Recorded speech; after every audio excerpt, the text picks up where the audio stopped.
Hi, hello, and welcome back to F1 Challenge Career Mode.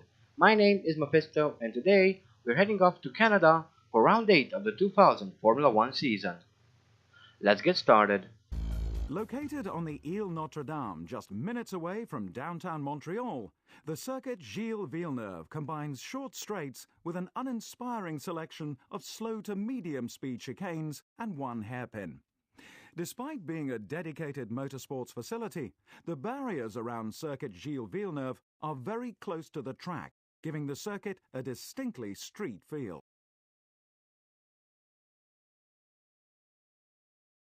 So, we've arrived in Canada for round 8 of the season, and the weather is absolutely beautiful. Temperatures are a bit on the low side, but that is to be expected here. Anyway, let's get on with qualifying, and I have to tell you I feel very confident about today.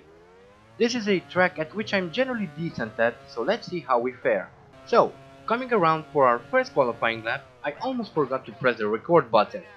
Sorry about that, but we have crossed the line with a time of 1 minute 24.693 seconds, placing us in 9th for the moment, which is absolutely amazing. And now, coming around for our second qualifying lap towards the end of the session, this time I remembered to press the record button. So, we crossed the line with a time of 1 minute 23.646 seconds, a little bit over a second faster than our previous lap. And that time places us in 4th for the race, which is not only our best starting position in this season, but if I'm not mistaken, it is also our best starting position in this career. I believe that our best time was last season, which was a 6th, which was also in Canada. Anyway, see you on the grid. Hello there. Welcome to Canada for round 8 of the 2000 FIA Formula 1 World Championship. The weather, as so often is the case here, is just wonderful.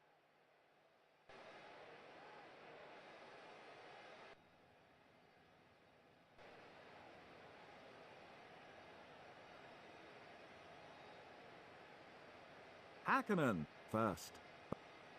David Coulthard second. Michael Schumacher third. The Jaguar driver put on a fantastic display throughout the qualifying hour. He starts this race from a very promising 4th. Rubens Barrichello 5th. Button 6th. Villeneuve 7th. Frentzen 8th. Schumacher 9th. Verstappen 10th. Nick Heidfeld 11th. Fisichella 12th. Irvine was way off the pace of his teammate. He starts in 13th. Trulli 14th. Wirtz 15th. Mika Salo 16th. Ricardo Zonta 17th. Diniz failed to get anywhere near the pace of his championship rival, the Jaguar driver. Jean Alesi 19th. De La Rosa 20th. Genet 21st. Gaston Mazzacane 22nd.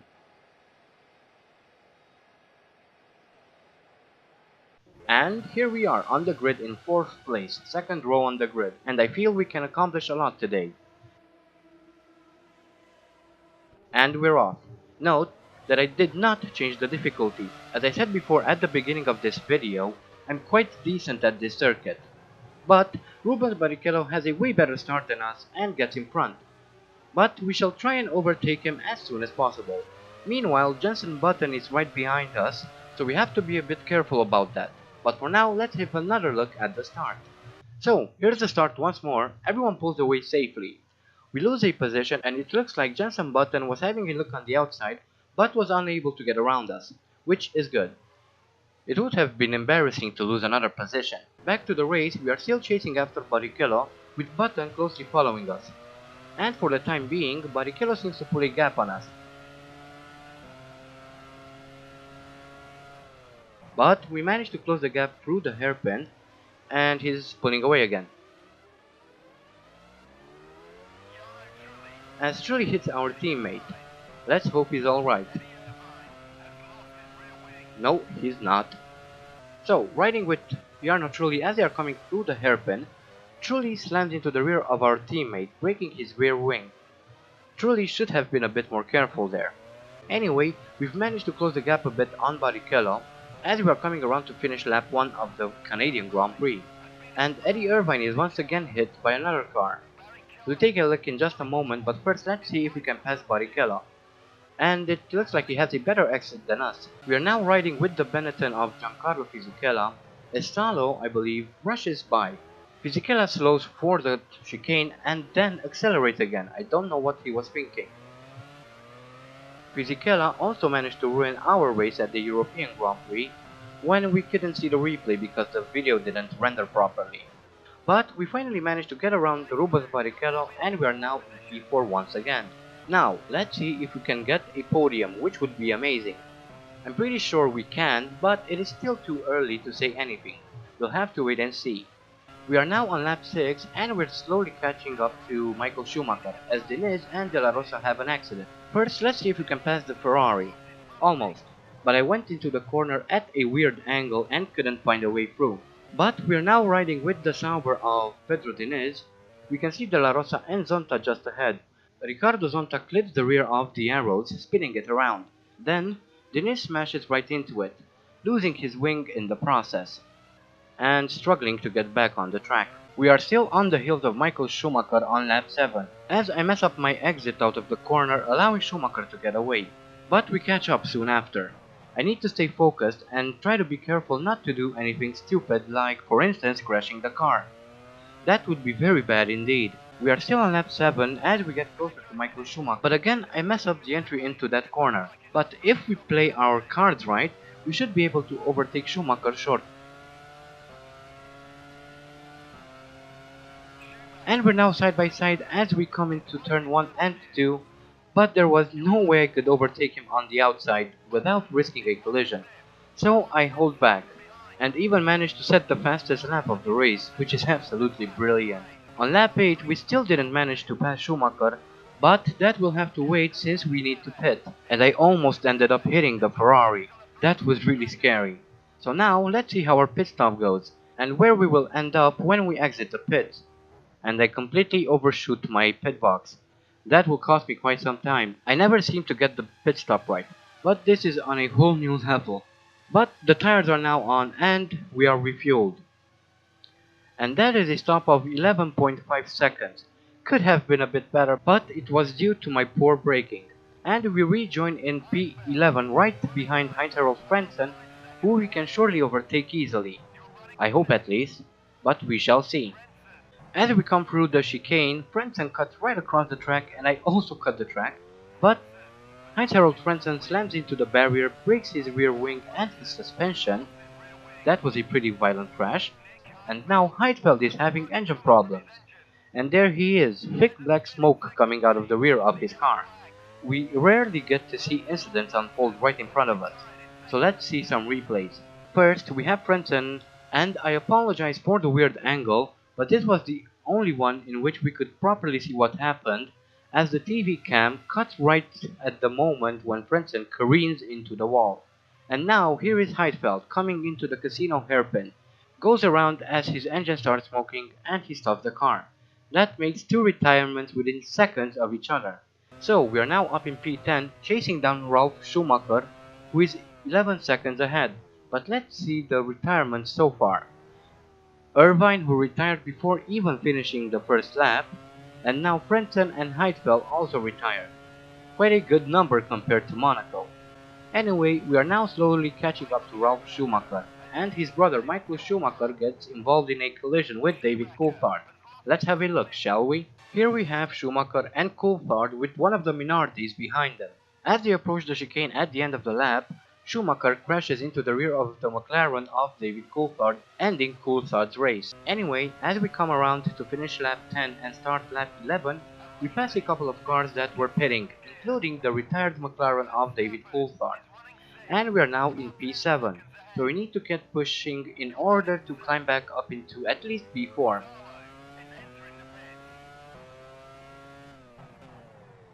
And I go wide through the first part of that chicane. We are now coming around to finish lap 11 as more cars decided to pit. Let's see how many places we can gain here. I believe that Michael Schumacher is also in the pits at the moment. Yes, he is. And we're now up in P3, and that puts us on the podium. If we of course manage to keep the car intact until the end of the race, so let's make sure we do. We are now coming around to finish lap 12 and Barrichello is in the pits, so that should move us up into second. As I struggle to lap the Minardi, I make slight contact, but we eventually lap it, and we also pass Barrichello, who as I said was in the pit.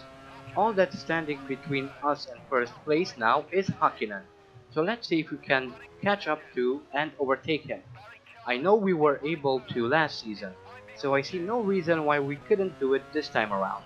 With only 2 laps remaining of this race, we catch up to Mika Hakkinen, but our brakes give up as we enter the hairpin. What a disaster! There is no way we can catch up to Hakkinen now, but let's make sure that we at least finish second. It won't be easy, not without the ability to brake properly. Here is a replay of that spin. You can see that we are very close to Hakkinen, but I lose my front left brake pads and go for a spin. So from now on I need to make sure that I brake earlier than usual to prevent further damage to the car. As I struggle to control the car through the corners, Hakkinen is slowly pulling away and Jenson Button is getting ever closer, who was just passed by Barrichello. This is really difficult. But we are now coming around to finish the final lap of this Canadian Grand Prix. And you can probably see how the car pulls to the right under braking. But we managed to do the unthinkable and bring the car to the finish line still in second, despite only having brakes on 3 of our 4 wheels. And here are the standings at the end of the race. We've overcome all odds and managed to finish a brilliant second, which is nothing to be ashamed of. I can hardly wait to taste that champagne. Unbelievable. Don't know about you guys, but I'm absolutely thrilled about this result. And the loss of our brakes just goes to show how hard I was really pushing the entire race. But now it's time to pack up and head back to Europe for the French Grand Prix.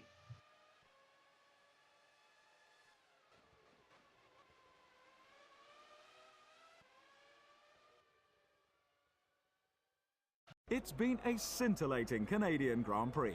Let's take a look at the final results. Hakkinen first. The Jaguar driver second. Button third. Rubens Barrichello fourth. Michael Schumacher fifth. Jacques Villeneuve sixth. With the results confirmed, it's high time we updated the Drivers' Championship. Mika Hakkinen moves further ahead in the Drivers' Championship. So, Hakkinen extends his lead over second place Michael Schumacher. He now has 50 points, 11 more points than the German who has 39 points.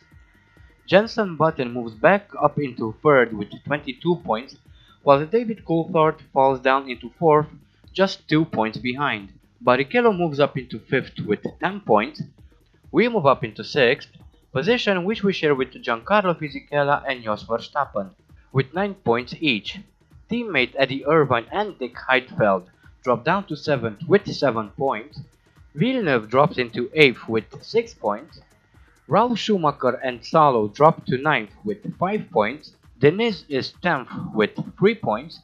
Frentzen, Wirtz, and Ricardo Zonta are in 11th with 2 points. And finally in 12th we have Gaston Mazzacane with 1 single point. McLaren move further ahead at the top of the Constructors' Championship. Ferrari are second, whilst third place is held by Williams. On to the Constructors' Championship. McLaren extend their lead over Ferrari. McLaren now have 70 points and Ferrari now have 49 points, which should put a lot of pressure on the Italian team. Williams are still maintaining their third position with 27 points now. Jaguar move up into fourth with 16 points, which is brilliant news for our team. Benetton dropped down to fifth with 11 points, only 5 points behind us. Arrows are sixth with 9 points. BAR and Sauber share 7th with 8 points. Prost are in 8th with 7 points. Jordan 9th with 2 points. And finally Minardi with 1 point. Well, that was a phenomenal race on our part. Second place is not too shabby.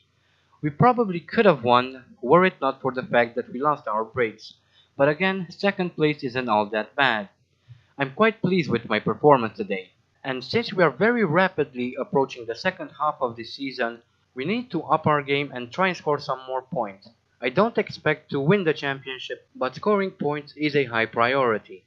So let's try and do that from now on. Anyway, next week we'll be in France for round 9 of the season, and I'm not looking forward to it one bit. Manicourt is a track at which I always perform badly, so I would be surprised if I somehow finished in the top 10, despite of what I've just said. Anyway, join me next time when we'll find out just how badly I perform in France. Until then, I hope you guys enjoyed this video. Thank you all so much for watching, and as always, stay sharp.